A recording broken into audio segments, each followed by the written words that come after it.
For a long time, you thought healing meant thinking about what happened every day. Maybe you kept checking yourself. Maybe you kept monitoring yourself. Maybe you kept asking yourself if you had finally changed. But no one tells you that one day, your attention quietly leaves the wound. Not because you forced yourself to move on. Not because you pretended nothing happened. But because life finally had somewhere more meaningful for your attention to go. Maybe you spent years wondering what people thought about you. Then one day, without even planning for it, you realize you have spent the whole week planning your next step instead.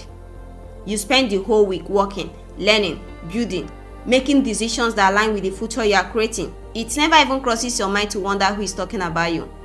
Not because other people's opinions disappeared, but because they are no longer the loudest voice in your mind. Maybe that's why healing is so difficult to recognize. It isn't loud.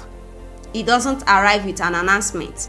It quietly gives your attention back to your life. And whatever holds your attention quietly shapes your identity. Your attention is one of the most expensive things you own. Be careful what you keep paying for it. If fear holds your attention, fear quietly shapes your life. If survival holds your attention, survival quietly shapes your decisions.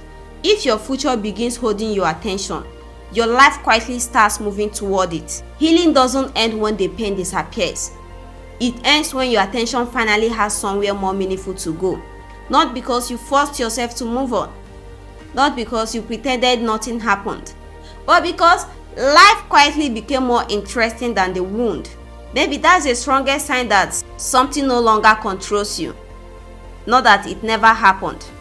Not that it stopped hurting. But that it no longer takes your attention every single day. Maybe you have been waiting for healing to feel dramatic, when all this time it has been quietly changing what deserves your attention. So ask yourself, what no longer takes your attention?